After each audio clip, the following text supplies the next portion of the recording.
Picture this for a moment. Bitcoin's future no longer being driven by retail traders, ETFs, or crypto exchanges, but by powerful national alliances forming behind the scenes where entire countries are quietly competing for control of the world's most valuable decentralized asset. Not through ownership, not through regulation, but through dominance of the one thing that secures Bitcoin itself: mining power. What used to be a decentralized competition among independent miners has now evolved into a geopolitical race, and the stakes have never been higher. We are entering an era where the Bitcoin Hashrate War 2025 is no longer a theory. It's happening in real time, and most investors still don't understand what it means for Bitcoin's price, mining difficulty, or the future of financial sovereignty. To understand how we got here, you have to look at the shift in mining over the last few years.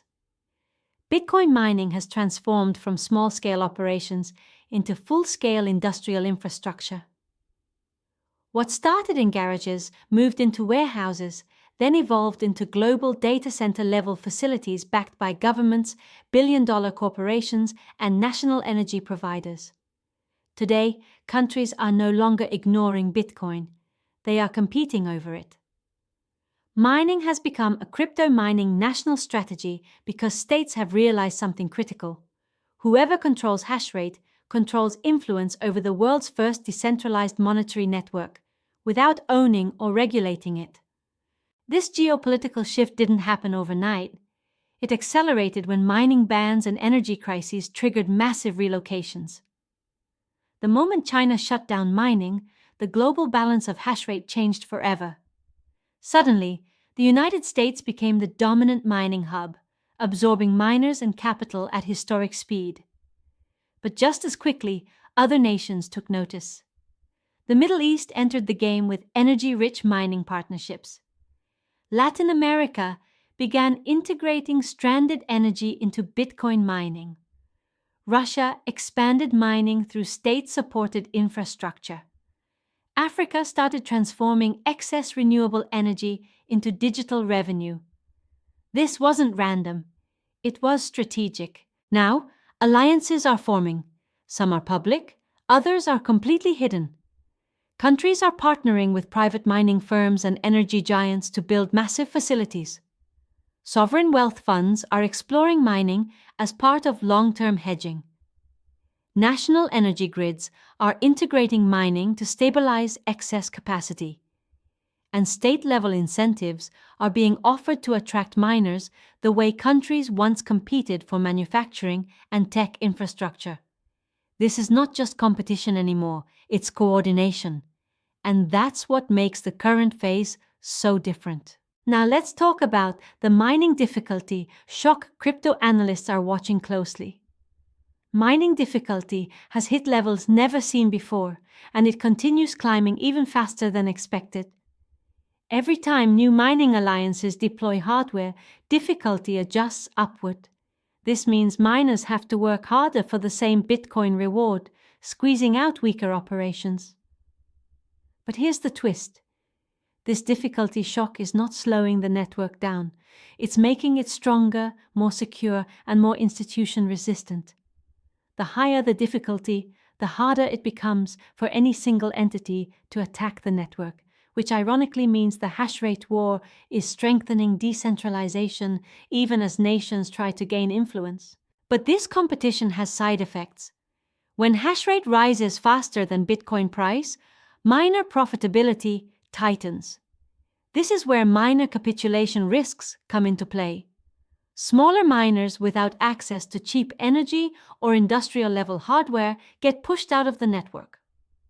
Historically, miner capitulation has triggered major price volatility because stressed miners sell more of their Bitcoin holdings to stay afloat. But here's what makes 2025 different. National-backed mining operations don't need to sell. They have deep funding, strategic motives, and long-term time horizons. This could reduce sell pressure and create a new kind of supply squeeze that retail traders have never experienced. Let's go deeper into why nations are so interested in mining in the first place. First, Mining converts excess energy into digital assets, meaning countries can monetize power that would otherwise be wasted. Second, mining helps stabilize energy grids by absorbing surplus electricity during low demand periods. Third, mining creates a strategic reserve of Bitcoin without directly buying it on open markets where purchases would move price. And fourth, by participating in mining, nations gain influence over the infrastructure of digital money without owning or controlling the network itself. Now imagine what happens if multiple powerful nations decide that mining Bitcoin is a national priority.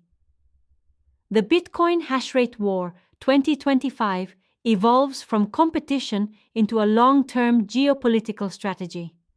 Some countries may try to dominate mining to ensure they stay economically relevant in a post-dollar world. Others may mine Bitcoin as insurance against inflation and global currency instability. And some may use mining to bypass traditional financial rails altogether, especially in regions facing sanctions or restricted global access. But here's where things get truly fascinating. While governments are increasing their involvement, mining technology is evolving just as quickly. Next-generation ASICs are becoming more efficient. Immersion cooling is replacing traditional air systems. AI-driven optimization is being used to maximize uptime and energy savings. Mining firms are integrating renewable energy with real-time balancing. Mining is no longer just plugging in machines. It's becoming a high-tech energy industry. And nations with energy advantages, geothermal, hydro, nuclear, natural gas, are positioned to dominate. Now let's explore what this means for Bitcoin's future. If more national alliances enter mining, Bitcoin could become one of the most secure networks in history, but also one of the most strategically contested. The network remains decentralized, but influence shifts toward industrial-scale players. This raises new questions. What happens if mining becomes heavily concentrated among a few regions? What happens if geopolitical tensions spill into the crypto space? Could mining incentives change? Could alliances attempt to influence future protocol discussions? These are not immediate threats, but they are emerging conversations in the crypto space. But before anyone panics, here's the reality. Bitcoin was designed to resist control. Even if powerful miners join the network, they cannot change the protocol, seize assets, alter supply, or censor the global system without massive coordination that becomes economically irrational. The more miners enter, the harder it becomes for anyone to dominate. In a strange twist, the hashrate war may actually guarantee Bitcoin's long-term neutrality. Now let's talk strategy for investors. First, understand that hashrate trends often signal market direction before price reacts. Rising hashrate during flat price action is historically bullish because miners are investing in future profitability, not reacting to short-term gains. Second, track miner reserves. If miner holdings increase instead of selling, supply tightening may follow. Third, watch difficulty adjustments. Sharp increases without price movement can precede breakouts. Fourth, monitor energy partnerships and national announcements. These are leading indicators of mining expansion. As we reach the closing thoughts, here's the most important takeaway. Mining is no longer just a technical component of Bitcoin. It is becoming a global economic battleground. The countries entering mining today are not chasing short-term profit. They are positioning for a future where Bitcoin plays a central role in global finance, digital energy, and monetary independence. The mining landscape you see today will look completely different in 5 years. And the investors who understand this shift now will be ahead of the largest and least visible transformation happening in crypto. So stay sharp, stay informed, and stay ahead of the mainstream narrative, because the real battle for Bitcoin's future isn't happening on exchanges or in price charts. It's happening in energy grids, data centers, and national strategy rooms around the world. Thank you for watching. and I'll see you in the next video.